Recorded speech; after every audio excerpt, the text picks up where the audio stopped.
Welcome to the Down South Hunting Podcast. I'm Adam Cruz, and on the phone with me is Mike Higman. Mike, how you doing tonight?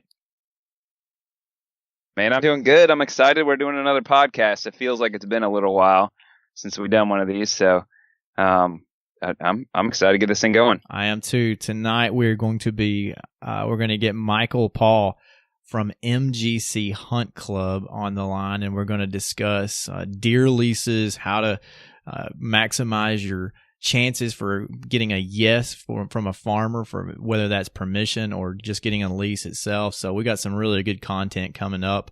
But first, we thought we might make a few announcements and talk a little bit between the two of us. And we do have one big announcement that we would like to make that it's kind of cool for both of us. We're going to make a trip to where, Mike? New Orleans, Louisiana, the QDMA National Convention. That's what I was thinking. Sounds like a good time for the both of us. Hopefully we're going to line up some really good interviews down that way, make some new contacts in the industry. We're both really excited about getting down there and doing that. That'll be my first QDMA convention that I'm able to go to. I was actually going to go to the one in Louisville last year, but I just couldn't make it work for work. I was covering that territory at the time, but it just didn't work out. Yeah, it was really cool. Lindsey Thomas, as I guess the benefit of having him on the podcast, he invited us to come out there. So I'm really excited about it. Definitely. And one other thing that we'd like to discuss is like to thank you to all the new subscribers that we've had for the podcast. And we've had 6 reviews so far. I know that we were going to have a giveaway. We've been talking about doing a giveaway of how many coffee bags? Heck, I forgot, Mike. That's 2 for the first 20 reviewers on iTunes and 1 for the first 10 reviewers on Stitcher. So right now, all the reviews are on iTunes. So we got 6 out of 20 there. We need you all to get those reviews in so somebody can win some free coffee. Yeah, and if you guys don't do that, my mom hasn't even done a review yet. So that's 6 people, not including my mom. You know, I don't know. Has your mom done one yet? I'm not even really sure my mom's listened to the podcast. So here's the thing. My mom's been sharing my Chase the Mountain material for the last year and a half. I'm betting she's never actually read one of my articles. Yeah, we joke a little bit. I don't think my mom's listening either. No. She probably is not really that into deer hunting, to be honest. And if we don't get the 14 reviews pretty soon, I'm going to just announce it at my next family reunion too. So, you know, giving out free coffee. To your whole family to write reviews. I'm going to set up my laptop. I could probably come up with 14 different aliases to just make up reviews. I'll just send it to you then. Yeah, I'll get some free coffee out of it. Sweet. Hey, I got to get something off my chest, Adam. Uh-oh. Yeah. The last episode I posted up, it was my job. And I screwed it up, man. It was an hour and 40 minutes long, which I guess there may be some other podcasts for that, but our target is an hour. And we had some really good content from Bronson Strickland. So I was obviously going to use all the content, but we were going to split it up some. Well, I think I posted it at like 1 a.m, and I posted the whole thing. So to those of you who listened to the whole thing through, thank you. If you did not listen the whole way through, you need to go back and listen to the end. You just don't have to do it all at once. But Bronson gave us some really good content. We're trying to keep things a little bit shorter as something you can get through in a commute or maybe your lunch break or something. So my apologies to the listeners. But don't let the length of that one have you miss out on it. Especially at the very end, there's a little treat after the end of the music there. So if you missed out on that, you need to go back and listen to it. It's pretty funny. That's all I'll say. At least the last 30 seconds. It was pretty good. You could skip to the last 30 seconds if you want, but there's some really good deer hunting content before that. So yeah, there was excellent deer hunting content. And I was a little disappointed too, because I thought it was going to be 2 episodes, which meant that you were going to basically be editing for 2 episodes instead of me editing one and you editing one. Then when I realized that you went ahead and released the whole shebang, I was like, well, he just went ahead and did it in one whack. Yeah, I guess. Yep. That did more work for you then. Yeah. I did edit the whole hour and 40 minutes. It's like I said, good content, just a little longer than we shoot for. So Yeah. I'm going to try to do better. Well, again, 1 hour is our target, and that's what we'll try to hit from now on. If it goes over an hour, we'll try to roll it into some mini-sodes and or part 2. We'll see, though. I mean, maybe we're going to get a ton of contact from you guys on social media. Everybody's going to say, hey, we liked it that long. Or you might say an hour's too long. I don't know. Yeah. We'll see. So what are you doing to get ready for deer season come up here, Adam? Well, I'm actually, this is going to sound terrible, but I haven't done a lot to get ready for deer season, other than the fact that I did get a new property to hunt.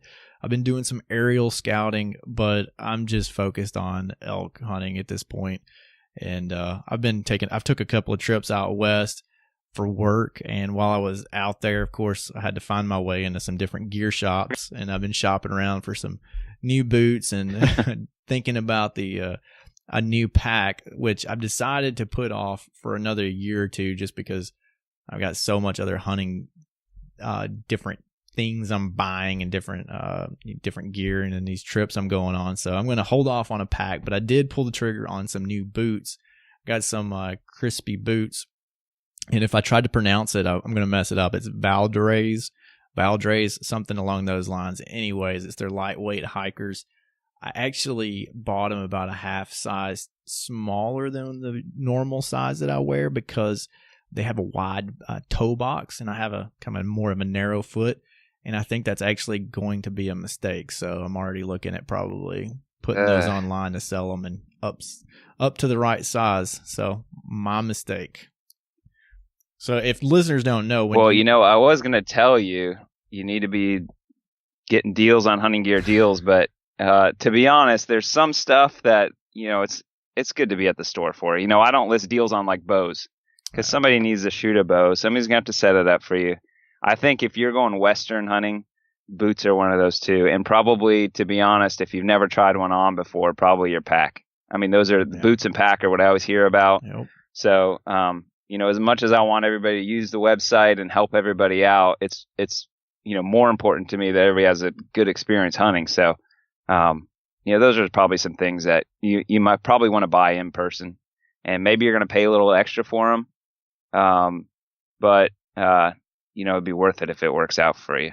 The other thing is, though, if you do try it on, maybe you can find a deal down the road later once you've got experience with, let's say you've already worn crispy boots, you probably could just buy them online. So unfortunately, you can't find crispy boots out in the eastern United States anywhere that I've found.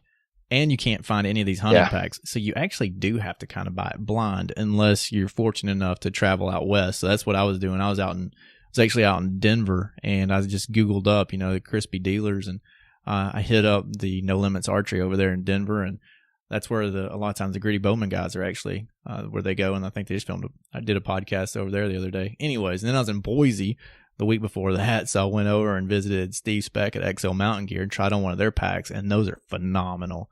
And I really, really want one of those packs, but I'm not going to be able to pull the trigger on it this year. But for all the listeners, it is hard to find boots, and one of the best places to go try boots on would be REI.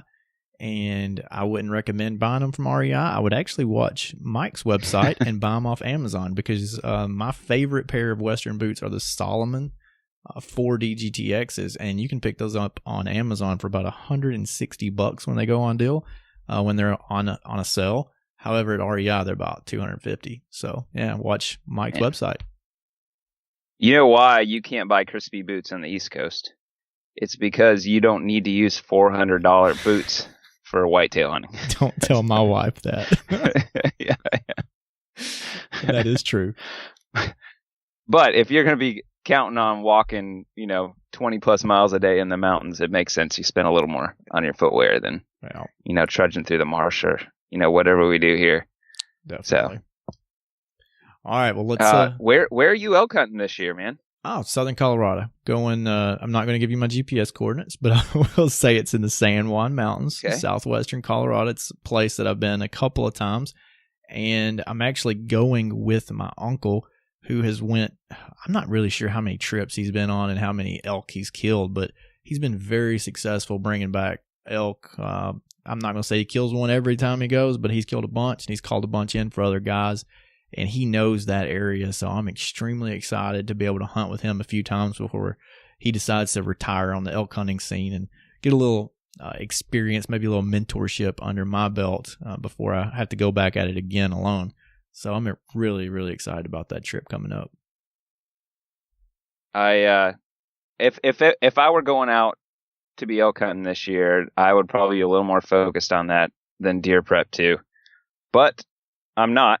So I've been doing deer prep. I got that new property we talked about, and we talked about how I was going to get soil tests done, and I didn't get any feedback on that, but I went ahead and pulled the trigger. I found out that the University of Georgia seemed to be the best deal. So if you haven't done your soil tests yet, if you live in Georgia, it's great. They provide you sample bags and all that. But I did some research online. For $6 a test, you can send it to University of Georgia, and it's a pretty extensive test. You can select up to 5 different crops, and they'll send you recommendations for fertilizer and all that for each sample for $6. So that's a pretty good deal. So I got that back. So for my new property, I'm going to need at least 8 tons of lime. So I'm going to have to figure out 8 how I'm going to get that all spread. Yes, 8, and that's probably towards the light side.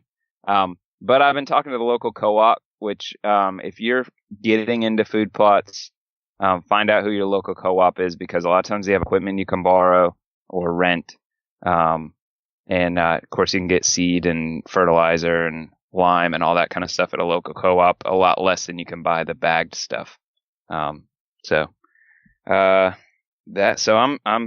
been working on that, and I got news. I pulled a gator tag for this year, so I'm excited about that. I'm going to be doing some gator hunting. After talking to Captain Billy, I put in for it, and I'm excited. I'm going to be doing that. So I do need some listener help, though. If you're in Florida, I drew it for Polk County, and I got nothing. So I don't have the equipment. I don't have a boat. I just got the tag. So if you want to do some gator hunting, please contact me. Send me an email through our website, or just hit me up on social media. I've got some irons in the fire. I might have some stuff worked out, but I'd love to do it with some listeners if there's anybody out there that wants to do some gator hunting. Anybody's got a boat and boomstick? Yeah, I got somebody that's offered to loan me some of the equipment. So awesome. Yeah, but if you have a boat and a boomstick and you want to do some gator hunting, hit me up. I guess somebody's going to call me out and say it's not a boomstick, it's a bang stick, but I thought it would be funny. Yeah. Hilarious.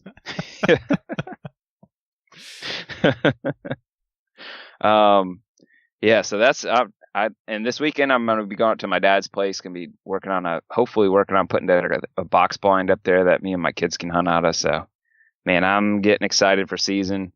I'm holding off on putting my game cameras out because I don't want them getting wrecked during the middle of summer. But I can't wait to start getting some velvet pics too. So there's one other thing I wanted to talk about before we get going here. With our podcasting hosts, there's a really cool feature where we can look at which states are listening to the podcast. And I wanted to kind of give an update because Florida is tearing it up. So, Adam, your home state of Tennessee is going to need to step it up a little bit. Florida's about double the downloads of you. So I don't know what you're going to do to keep up with Florida. But Georgia's number 2. So nice job, Georgia. I'm going to run down the list real quick just because I think it's pretty cool.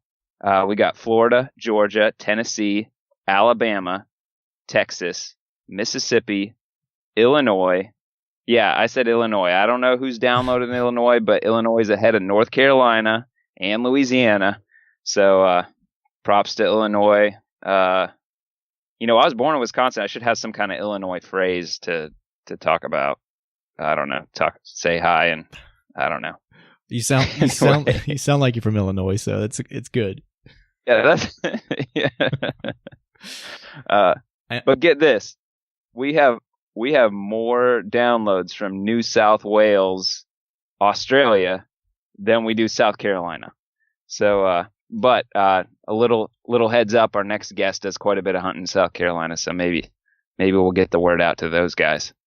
about the podcast. But anyway, I think it's really cool. I really appreciate everybody that's been downloading. There's, hundreds and hundreds of downloads I just went through. So I really appreciate everybody that's been downloading it. Spread the word to your friends, especially. We'll do some updates for the states.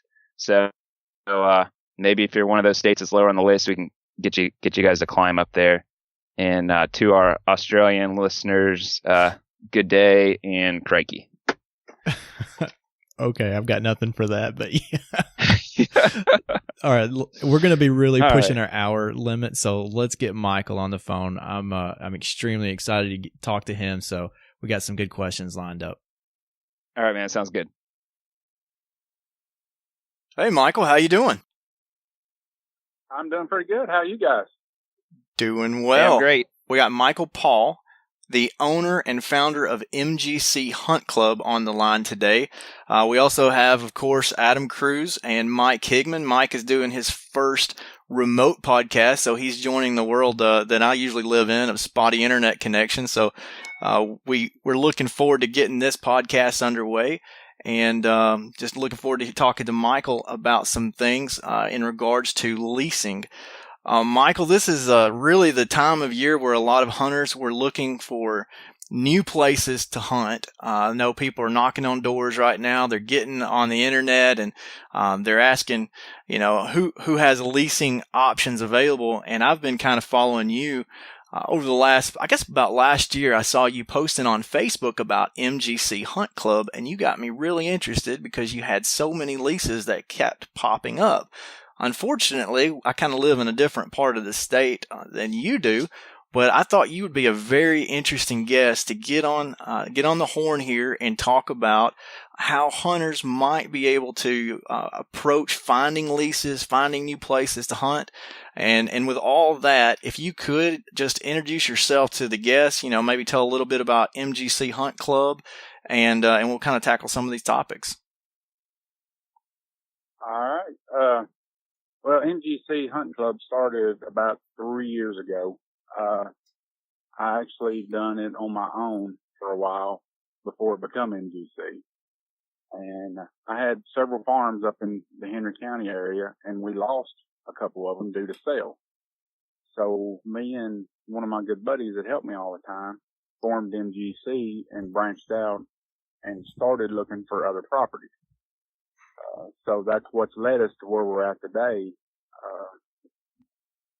But basically we started out just on Craigslist and stuff like that because I wasn't even really a user of Facebook and stuff at that time.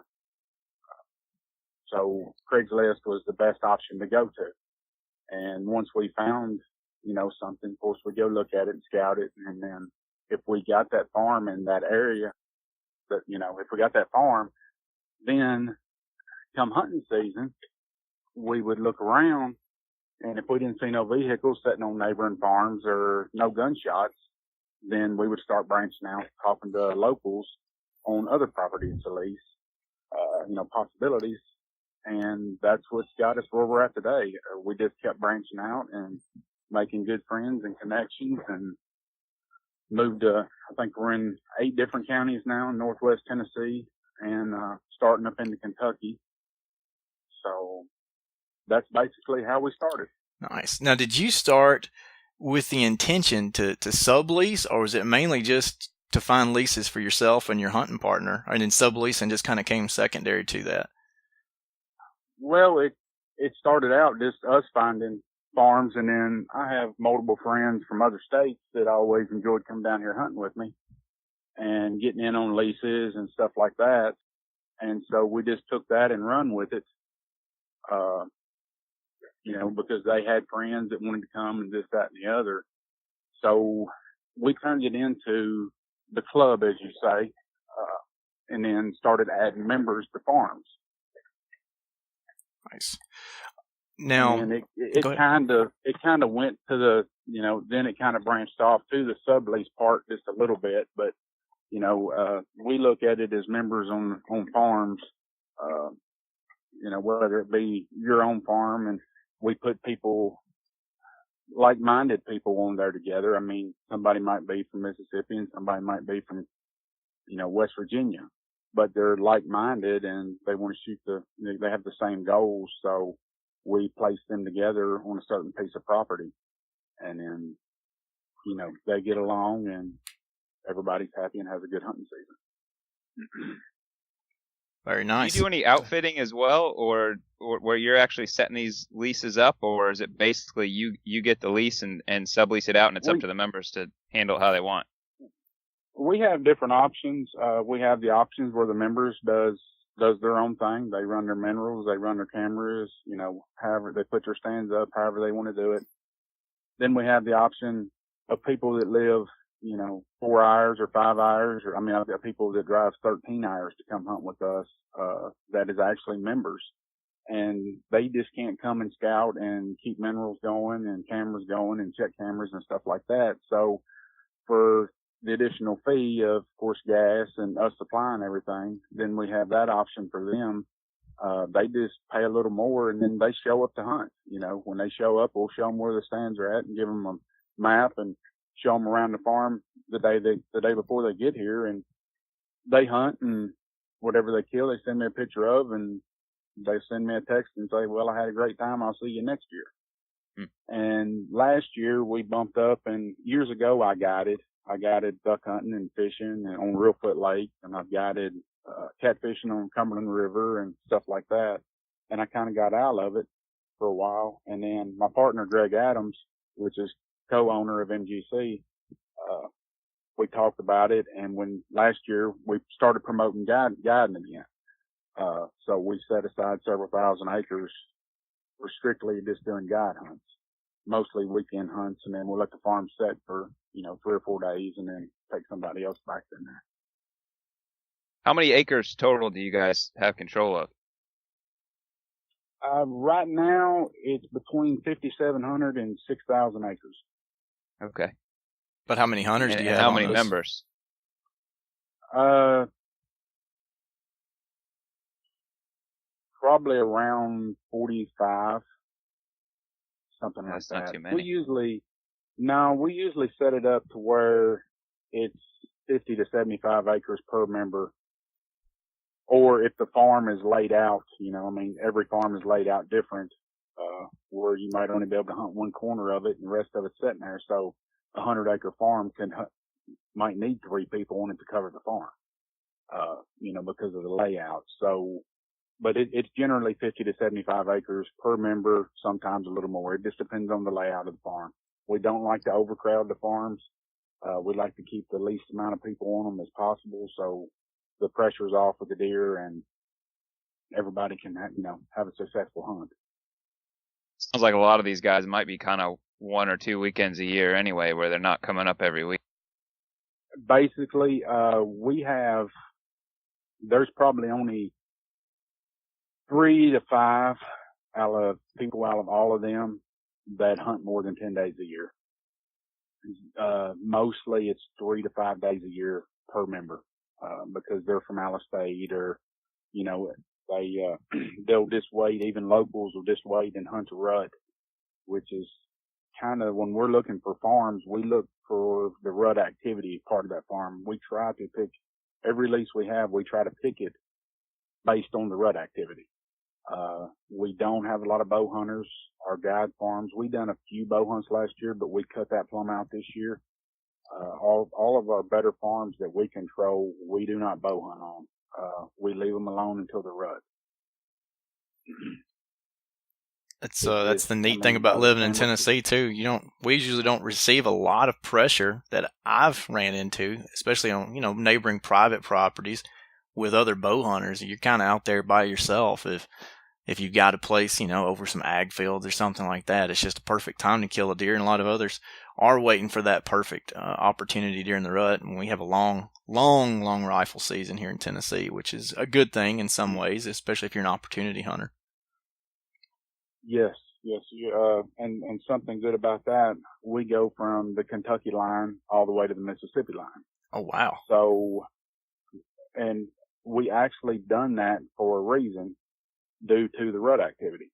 Like I say, we set everything up for the rut, on these farms.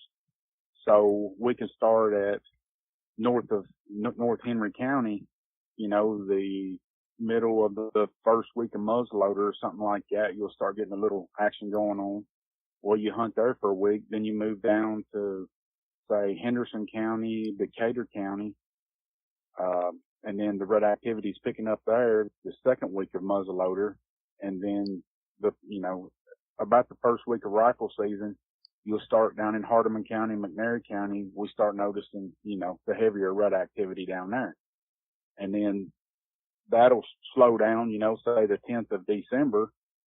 So then you come back north for the second go around, which usually starts about the 15th or the 17th of December, like in northern Wiggly County. They'll start chasing again. And then you just follow all the way back down through again till the end of season. So,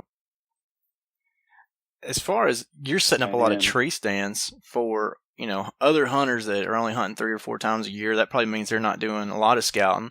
And if they're out of state, you're having to base, I guess, what you would do in your hunting strategy. What are you looking for? Since I'm assuming that you're not able to hunt all of those farms or all those locations to have a history on what the deer movement is.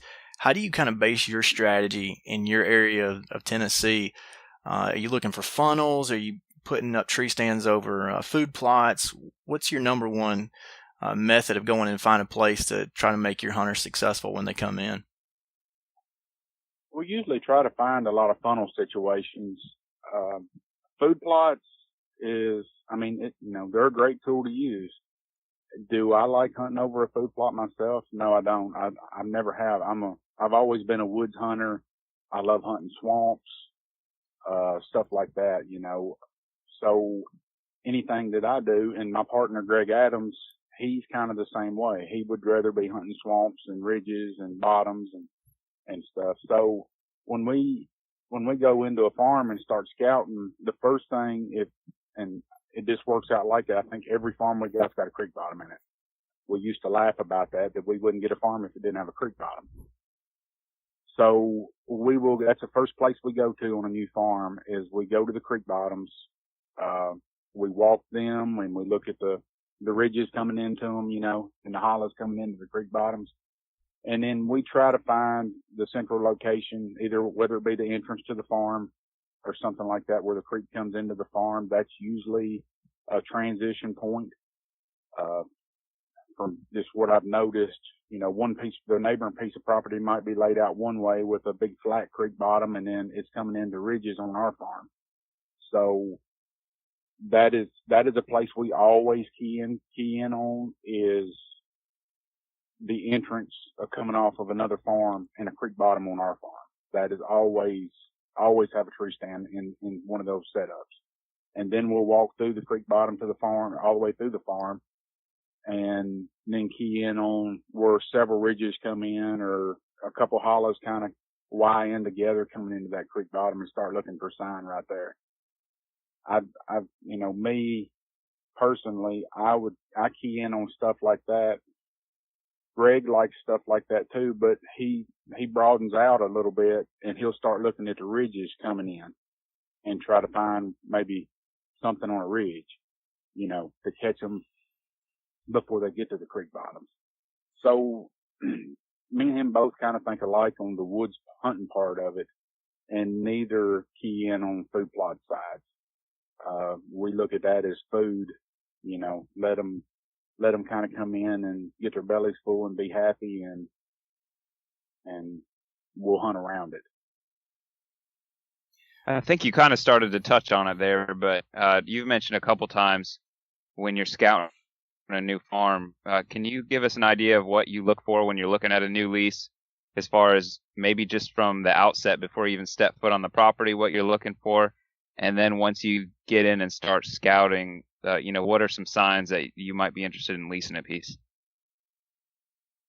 We look at if a property owner calls us and says, "Are you interested in my farm?" And I actually had a guy call me yesterday, and wanted to know if I was interested in several farms that he had.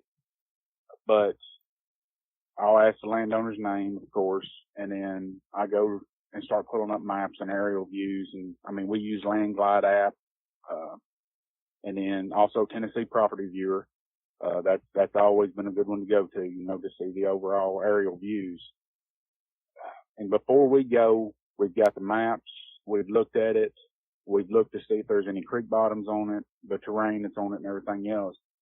And if we're going into that farm blind, we will pick, say, a 25-acre area or a 10-acre area. We look at that map and we think we know where the best place to look is. It might have some crop fields across the line, and there's a bottom coming into our farm. So we'll key on that area and we'll go walk that 20 acres and really pick it apart, looking for sign and this, that, and the other.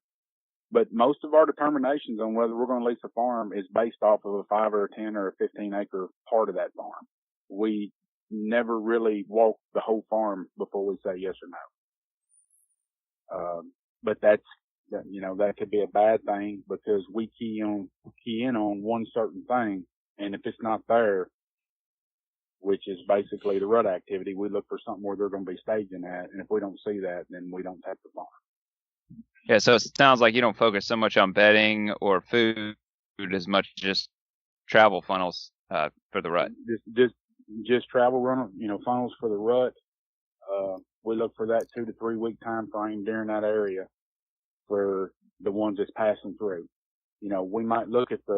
We might have 200 acres, but we're looking at the 2,000 acres around it. Does it got crop fields over here? Does it got oak timber? Does it got pine timber? Is there a big swamp?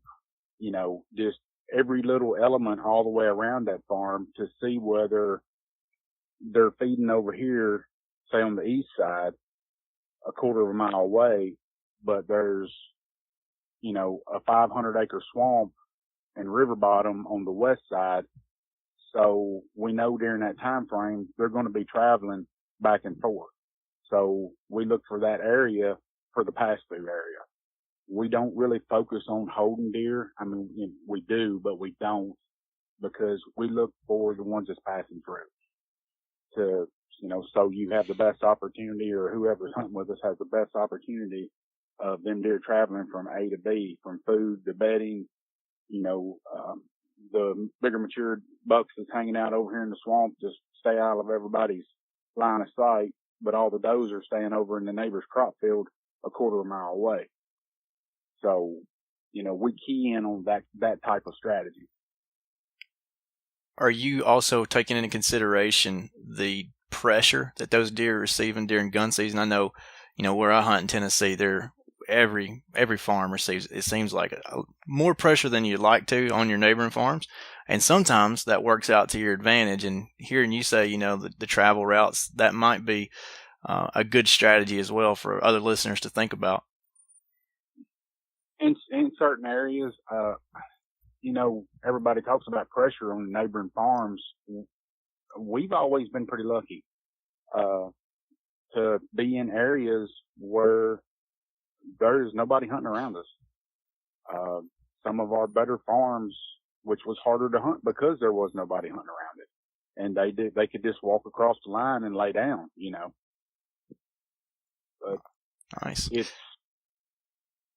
Go ahead. Well, I'm sitting here thinking too, I've also got something that's not in common with you. I've been living in this particular area for, I guess, going on 7 years, or no, it's longer than that.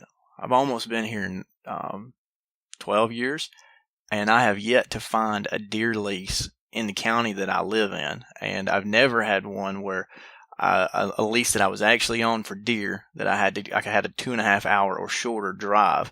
So, and that was going back southwest from where I currently live now. So I think where I live just receives so much pressure. I'm closer to Nashville and the population's a lot denser. So that's just going to be part of it. But out where you're at in West Tennessee, that maybe is not as much of a case. No, over here, it seems like it's certain areas that, people are hunting in, and then there's so much area that nobody hunts, which a lot of property owners don't allow hunting, for several different reasons. And, we're talking about leasing and stuff. It's something that a guy told me a long time ago, a guy from Ohio that hunted with me for years. And, we was always talking about expanding and growing and everything even years ago. And he said, well, he said, if you have everything with you when you go talk to a landowner, about whether you want to lease your property, he said it will make it easier, a decision for that landowner. If you walk up to him and say, well, I've already got a liability policy. I pay an extra part on the policy that covers the landowner. It covers me. It covers, it's $1 million policy. And the landowner's like, well, yeah, that's not bad because I'm protected at that point. So a lot of landowners, just with that simple thing of having liability insurance, a policy before you even go talk to him, and it don't cost much at all. Of course, the more property you have, the cheaper it is per acre. But that just shows a property owner that, you're really interested in it. And I mean, I've talked to a lot of property owners over the years. We're fortunate now we have enough people out there that knows us. They call us and ask us, now we don't go looking for farms or anything like that. And we've got, one guy in Hardeman County that, we've become real good friends with, and he helped us last year. And it's, Anthony Landreth. And then we've got Cody Taylor that's helped us out through the past too. They're from a different area. They know everybody. And we go into an area like that, there's somebody there that's a local that knows everybody. So, they say, well, MGC has liability insurance, they're responsible. They do what they say. And so the property owners call us and ask if we would like to come look at their property, and I know it's rough out there to find property. I went through the same struggles as everybody else did years ago when I started looking for property to lease, especially in certain counties. It's almost impossible, to find properties in certain counties. But if you just, go talk to property owners and tell them you have liability insurance and, have like a little set thing of rules that, we'll do this and we'll do this and we'll do this. And if you don't want us to do anything, just let us know. We're here. This is your property. So whatever you want or don't want, that's what we'll do with the property. Would you suggest somebody looking to lease a piece come in with a dollar amount in mind and just offer that dollar amount, or you usually ask the landowner what they want? It does. That way you're not beating around the bush and turn it into a bargaining thing. The normal price, of course, it's going up rapidly, but, $10 to $15 an acre, for anywhere over in here. Used to you get it for $2 an acre, and just, of course, them days are gone. There's still a few of them out there, but them days are gone. And, you go in and you talk to the landowner, and if he's got 200 acres and you say, well, okay, I'll give you $10 an acre for it. He's, the property owner don't feel insulted like that. And he's looking at it, well, this is $2,000 that I wouldn't have. If you go in and say, well, I'll give you 500 for it. And he's like, well, is it worth the risk of somebody getting hurt or going through the hassle or, this, that, or the other for $500? So, I understand it's their property. The value amount is what they want. It's theirs. It's not yours. It's theirs. So if they say it's worth, $2,000 or $5,000, that's their price on that farm. It's not negotiable because that's the price they ask you for it. But it is nice to have a set price to go into where that both sides can feel comfortable with. Do you usually try to work out how much of that area is huntable when you're coming up with $1 per acre? It seems like if you got only 10 or 20 acres out of 200, that's a lot of money for a small hunting area. It is, but most landowners, if they have a set price in mind per acre, you've got to take the good with the bad. If 60% of it is open crop field or open hay field and 40% is some of the best woods you ever seen, and that the deer's coming through there, it's instead of negotiating and maybe insulting the owner, then, it's either a good farm or it's a bad farm. So, you make your decision. Okay, is it worth me paying for that grass field out there to have this good, this good 40% of woods over here? If it gets in what I've seen in the past, I've got some farmers that I lease that's got a lot of open ground, and I might pay full price for half of the open ground, and then they will cut the rate down on the other half of the open ground. Most owners are pretty responsible, and pretty forward about that, because they understand that, you're not going to see something out there in the middle of a 700-acre field if there's nothing around it. So they don't expect you to do that. Are most of these farms like ag type farms, or they're cattle farms, or what type of farms are most of these leases you're talking about? We've got a couple that's got cattle on them, and we actually just started getting a couple years ago stuff with agriculture on it. We've always stuck with more woods type farms, but we do have several now, especially in Weakley County, that has cornfields and bean fields and stuff like that. A lot of CRP stuff, set aside grounds, which I love hunting set aside ground like that anyhow. But probably 80% of ours is all timber, and we got away from a lot of pines over the years, and we always had good results hunting these old West Vaco properties that other people bought and stuff. And we just got back in to the last 2 years and started picking up a lot of farms like that. And I mean, you go in and scout them, and the sign is there. Like I say, you might not be able to see but 80 yards down through a hollow, but if you pick the right ridge to set on, you're good. That's where all your scouting and everything else comes in. And like I say, we've had farms that we didn't think, we thought was going to be good, which is, very seldom ever happened. We've kept them for a year. They didn't pan out, and we've let them go and moved on. But we've had some that wasn't that good the first year, but the second year they got better. The third year they was dynamite, So don't make no quick judgment on a farm when you get it the first year. We've always tried to give them 2 years. Of course, trail cams come in handy on that right there. If you're seeing a ton of deer all through the summer, they're not going to go too far away. They might move on a different food source, but they're still in the area. Just give them a chance. Give them farms a chance the second year, and maybe change your tactics up a little bit through the summer on your feeding or minerals or something. Some guys that used to come from Wisconsin and some guys from Ohio that hunt with me every year. And they carried what they called a balloon liability insurance policy, which followed them anywhere they wanted it as an individual, on anybody's property, or, if they would come hunt my property, their insurance covered them hunting my property, even though I had liability insurance also.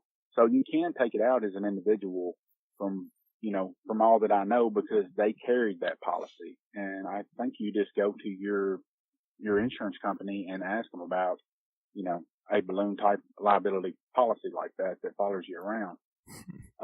As a club, you can have, or, as an individual or a club or an LLC company, you can go through QDMA, which is where we go through at, and ask them, to set you up on liability policy. Like I say, the more acres you have, the cheaper that it gets. I think the original farm we started off on with one farm, it run about $200 a year. That was $1 million policy. That's when we was just MGC, just a hunting club, no LLC company or nothing like that. We just contacted the QDMA, and they set us up, with an underwriter, and it was like $220 something a year for 200 acres, which that was the extra policy included that covers the landowner also. There's a little attachment there that you can pay extra for. That way you're covered, he's covered in in all the situations. But as we grew and started adding more and more farms to it, of course, the price drops per acre dramatically. You know, if you hit 2,500 acres, it drops to, I don't know, like 13 or 14 cents an acre. And then when you get up to 5,000 acres, it might drop down to 8 cents an acre or something like that. Then your additional cost per landowner. If you have one landowner that you have 10 farms off of, you only pay this one little extra cost to cover him also. I think it's like $35 or something like that, and he's fully covered also. But if you have 10 tract of property and 10 different landowners, then you have to pay that $35 for every landowner that's different out there. So it helps when you got on the cost of insurance if you've got one landowner and multiple tracts of property. That's interesting. I read every year there's, some blogger, some magazine coming out with an article about the best ways to ask permission to get on a hunting property. And that is one way that I don't think I've ever heard. You hear make sure you have a clean truck, make sure you're wearing decent clothes but not too nice and things of that nature. But to actually have liability insurance in your hand, that might be pretty powerful, especially if they ran into issues or maybe heard horror stories or have their own preconceived notions of what might go wrong with having a hunter on their property taken care of right there. It does help. And like I say, I mean, I've had landowners to call me and, ask me, was we interested in their property? Greg's had landowners call him and ask him, if we was interested in their property. And we'll look at it, in the aerials, and we'll go talk to them. And they say, well, I had somebody that hunted it 5 years ago or 7 years ago, and they took their truck across my field and rutted my field up, or something like that. I mean, there's that few little select people out there, everybody ain't like that. And I mean, I don't want to start a tidal wave over this, but there is a few little people that, they just think since they lease it, it's theirs and they can do what they want. The property owner still owns that property. You got to be respectful of it. And so there are a lot of property owners out there that has had a bad situation over the years, and they just look at it as, well, is it worth $2,000 for me to lease my property out to go through possibly what I went through 15 years ago with somebody that tore up $300 worth of crops in my field, and I had to take the tractor out there and redo the field. So, I hear a lot about that, from horror stories from years and years. And I mean, some landowners never lease again after a situation like that. But from our experience, liability insurance is the key thing going to talk to a property owner. It shows that, you're responsible, you have everything in hand, and you're more, business-like and upfront approach. You're definitely more prepared, and you probably come across as someone that might not be the hunter that drives across his field, messes up his crops, or, leaves Coke cans scattered everywhere they go underneath their tree stands, and situations like I've heard from other farmers. And I was in North Carolina probably 13, 14 years ago. I was living there and going to approach farmers, and one after another, every single one of them, they had the same reason. Say, young man, I appreciate you knocking on my door and asking. However, every hunter that I've let on this property has in some way junked up the property, if that's leaving trash or doing whatever. And, and it was unfortunate at that time, just hearing those types of stories from farmers, and you can't blame them for not giving you access if that's the case, and that's been their experience. But maybe if you have this, you come more prepared, more business-like, what you said, give you maybe a better chance of getting that yes that you're looking for. And something else too, I have, of course, on the business side of it, I have a liability waiver, of course, and it states all the rules that everybody is to follow, and there is zero exemptions for any of these rules. And I even show the property owners that, I say, well, here is the rules that me or my partner or anybody with us or anybody that hunts with us or is associated with us, this is the rules that we follow. You can have a copy of them. If you see that any of these rules are being broken or taken advantage of, then we will pack our stuff up. You keep the money and we won't bother you no more. You know, we give them a set, you know, the rules we follow by, we show the landowner and they make a determination. And if we break them, then it's our fault. We're the ones that messed up. You keep whatever we paid you and it's yours, you know. I think that's a really good transition to what I wanted to ask you next. If there's a hunter out there who's looking to start a lease or a club, I imagine you have a lot of experience in that. What are some things to consider? Let's say they've got a couple buddies and maybe they want to try to find a couple more people so they can lease a little bit bigger piece of ground. Where should that person start? What kind of rules should they implement from the start? What kind of structure should they have? Maybe just kind of walk us through that. Well, I mean, if we find a new tract of ground and we have 3 openings on it, of course we've got a running list where people contact us, you know, with phone numbers and everything, and we'll call them and talk to them and try to get the right people on the farm. But if it was me and I was going to put 2 buddies on it or, you know, hunt with me, then we would just make sure that we had everything, all the P's and Q's together. We had our money, you know, there wasn't going to be a last minute, well, you know, such came up, you know, because the property owner don't want to hear that. If you're going to meet with them and saying, I'm going to lease this property, then have everything ready for him, you know, or her.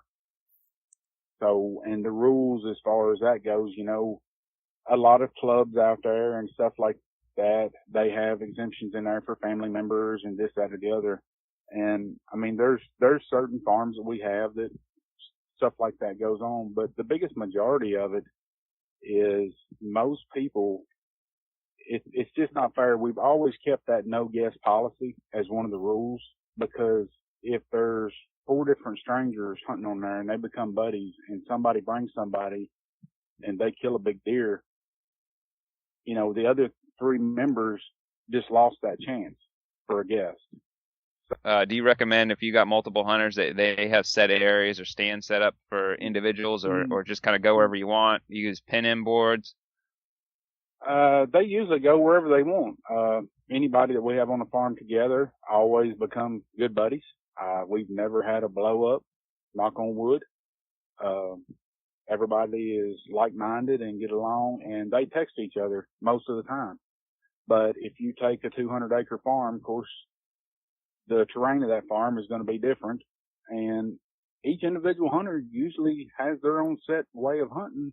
So each one of them pick out, you know, the area they like. And if, say, John is over here today and he's going back home, but he's seen a big deer, well, he tells George, hey, you're going to be here tomorrow. Go over here and get in my stand because I seen, you know, kickers today, just say. And, you know, we've always had a tremendous respect between hunters that hunted with us on the same farms. They're all out there for the same cause, is they want to see somebody kill a big deer. And if George has seen this big deer and hunted this big deer all year, but John happened to kill him during the rut, George is tickled to death for John, you know. I mean, that's just the atmosphere we've always had. We've never had anybody greedy over a deer or a hunting area or anything like that. It's, like I say, knock on wood, it's always been great, a great atmosphere. And you guys like vet out the hunters that are coming? I hear so many issues with, you know, arguments and that kind of stuff going on in so many clubs. Do you guys vet out the guys that can join the lease, or is that just good luck? Yes, I mean, well, like I say, we only put like-minded people together. So, you know, out of this whole list, we call and talk to each individual and see what they're looking for. And then we pair up the people that is looking for the same thing on the same farm. So what kind of questions do you ask? Like, if you're looking for some guys to join a lease with, you know, what are some things to consider? of course we talk about the management side of it a little bit. Do you shoot anything under 3.5 years old? What are you looking for? What's the biggest deer you've ever killed? And if they've only killed a 120-inch deer and that's their biggest deer they've ever killed, then, if they shoot a 125, but say the other guy hunting with them, he's killed a 140 and he's looking for a 150. The other guy does never hold it against because, the other guy killed a 125-inch deer because that's the biggest deer he's ever killed. That's a heck of a trophy for some people, even me. So we asked about that, what size deer they killed, what are they looking for, on the doe side. I know it's always been controversy, but on the doe side of it, we've got farms we've had for 10 years that we've never shot a doe on. I don't promote doe hunting a lot, because I think you need them does to bring the bucks in. If you're, whether you're a trophy hunter or whether you're just like shooting a buck, you've got to have does there, for them to travel and come through. Some farms we have, the farmers asked us to shoot X amount of does a year.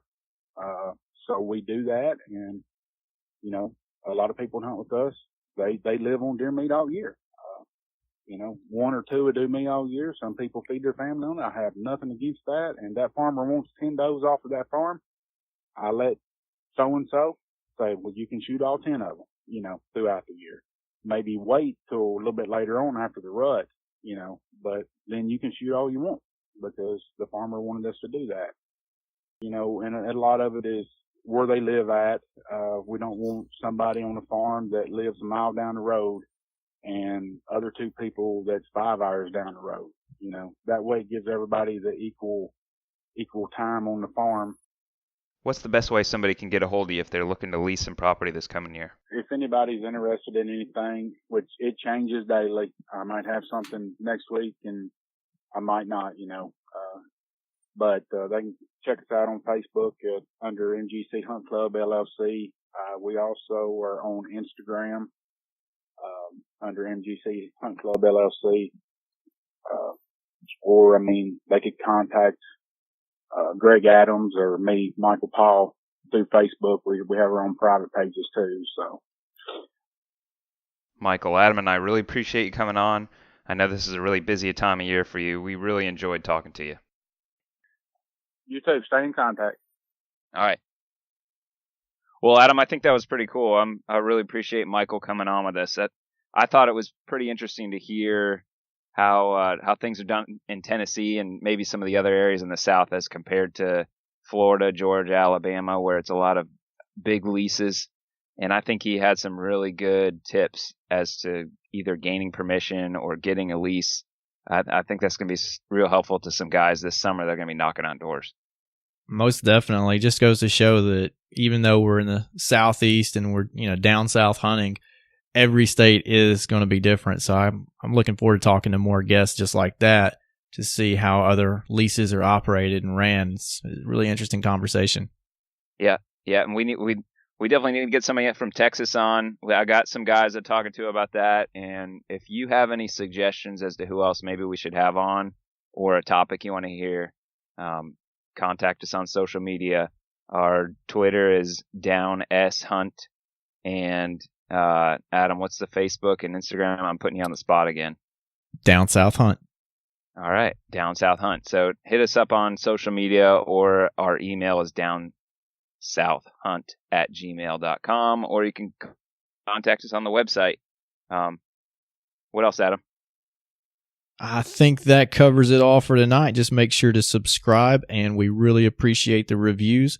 2 free bags of Grizzly Bean Coffee for random the first out of the first 20. So we'll give 2 away randomly to those 2. Unless there's like 10 of you that have been downloading like 50 times over. There's way more than 20 that have been listening. So please just give us a review, and we want to give something out free. So get that done. So the guys who have already, we really appreciate you putting those reviews in for us.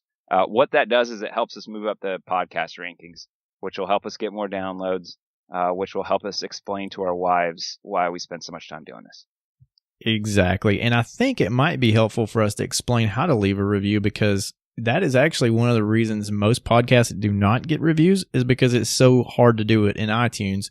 So what I've found is the easiest way is you can't leave a review under your subscribed podcast. You actually have to search for the podcast again. So you search for it, go to reviews, and that's where you can leave the review. So it's a little bit challenging in iTunes. I'm not really sure what it looks like in Podcast and Stitcher, Podbean and Stitcher.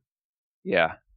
Yeah, if we were to leave a review for our own podcast, we would probably know how to do that better, but I feel like that's kind of cheating. I haven't done that yet. All right, man, let's let these people go. We're bumping up on an hour here. All right. Good talking to you, Mike. See you next week. Yeah, sounds good, man. Talk to you soon. Bye.